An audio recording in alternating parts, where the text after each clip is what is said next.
Athletes, you are now in the hands of the starter. On your mark. We see there a very quick starter's horn. Sam Laidlaw a little slow to get away, but ultimately he's on some good feet over there. So we've got an actual Aussie exit today, a true old-fashioned Aussie exit. Martin Van Riel leads, Josh Hamburger behind him, Rico Bogan next out of the water. You can see that Martin Van Riel has really exploded out of that Aussie exit. There's quite a few gaps here, actually. Fred Funk, Max Newman, they do seem. Daniel Baccarat. While Matthias Margier not making a front group is a very, very rare thing in long course triathlon.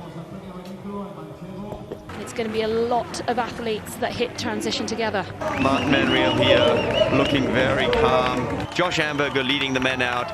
And Sam Laidlaw in second. That is something I would worry about because we know he can ride, especially that first lap, extremely hard to create a gap that few guys can. As we see the second group, Yuri Kulin is indeed leading the group. Brad Weiss I see in there. Matthias Margier. Oh, they're going around. Jeez, boys, stay within the lines. Here we see the replay of it. Martin Van Riel in the pink and yellow up in front in the lead. They're supposed to take a right-hand turn there. They go straight through the roundabout. You can see they turn around, look. That's a hard U-turn on a TT bike like that. There's not much space on that side of the roundabout. Rico Bogan and Fred Funk slip straight through. Sam Laidlaw coming to the front here is ominous because this is London all over again, and this is the wheel that I think a lot of people will want to be holding because they know this could be the race.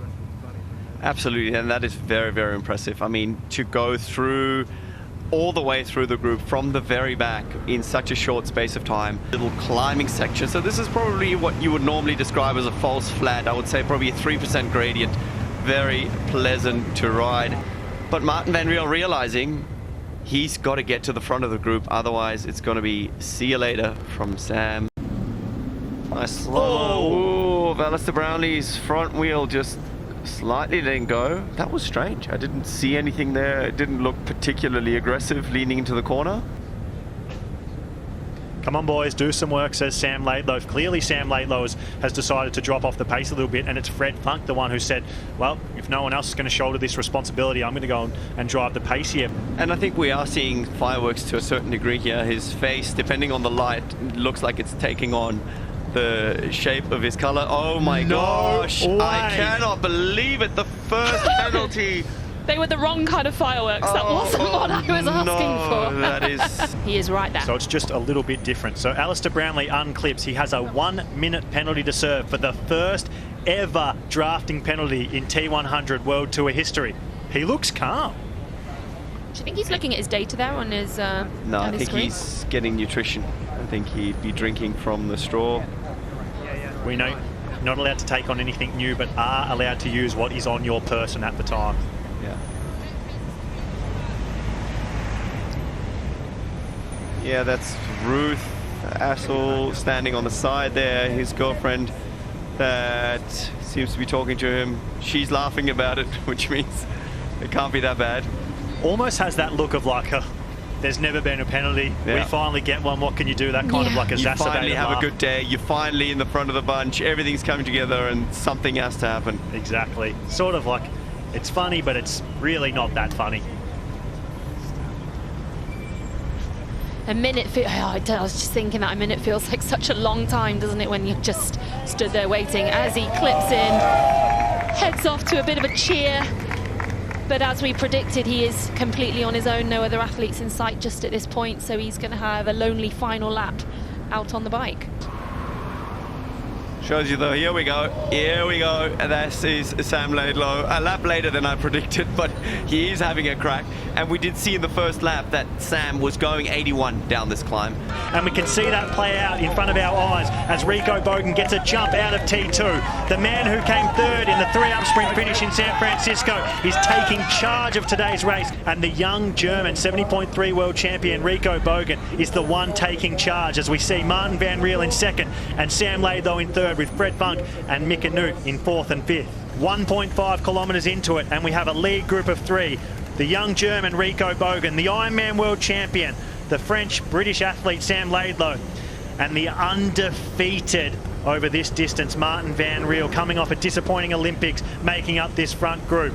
This is exactly what we wanted today. A battle for the ages here at T100 Ibiza, and we have it. Still calm, he's still focused. I don't think he's under pressure as yet. And Martin van Riel just using the slightly technical elements to gain a bit of speed. And a gap is what neither of these two gentlemen have managed to put in between each other. They're heading up towards this heartbreak hill, shall we call it. Let's go with lap number 6. Let's go, boys. Here's the move, Vicky. Martin van Riel has made a move. Sam Laidlow looks at his watch, checks the pace.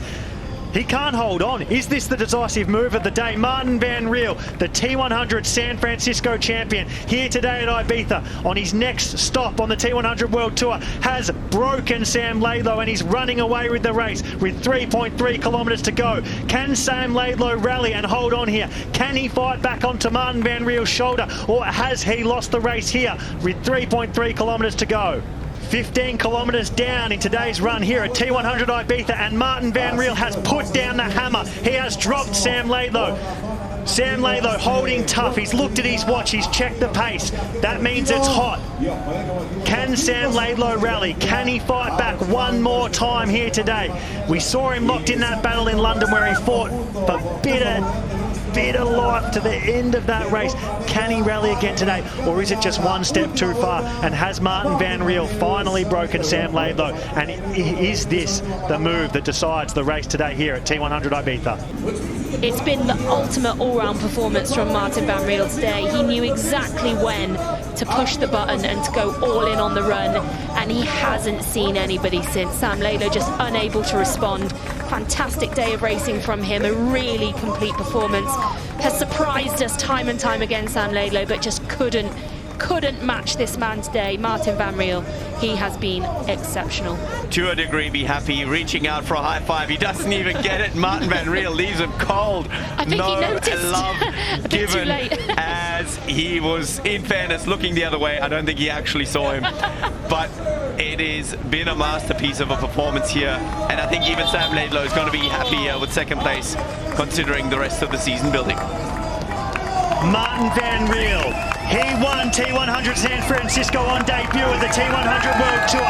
Undefeated streak remains. Martin van Riel, your two-time T100 World Tour champion. Take a bow. What a performance today from Martin van Riel to assert himself as the best T100 athlete in 2024. And Sam Laidlow, perhaps the story of the day, deep in an Ironman World Championship field, coming off that amazing victory at his semi-home race at London.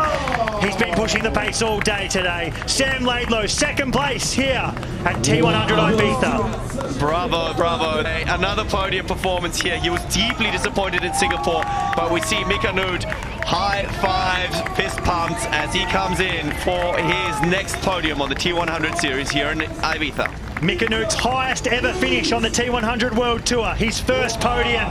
You see the excitement and what it means to him. Mika Noot. Yes, he had a penalty. Yes, we would have loved to see that sprint finish between himself and Mika Noot, but I do think this is a real good sign of things to come. The two-time Olympic champion, one of the greatest short course athletes to ever live, if not the greatest, crosses the line here at T100 Ibiza in fourth place. And here are the results from today's race here at T100 Ibiza for the man. Martin van Riel wins. Like he said, he led all day in the swim. A solid bike, a really solid bike, and of course a strong run. Sam Laidlow in second. What can we say? He just continues to impress. Mika Noot, Alistair Brownlee, the first ever drafting penalty. It cost him the podium potentially in the end, but fourth place, still a great result. Magic Man, Fred Bunk in fifth. That's two fifth places in a row. Rico Bogan, he led the run at one point, finishes down in seventh. And Yuri Killen with the fastest run of the day. Super impressive. He's your Singapore champion. He proved again today that if he can find himself there off the bike, he's one of the strongest runners in the field. Mattis Margier, he continues his return to racing, finishes 10th. That's a good stepping stone for him, I think, to continue his build into the grand final at the end of the year.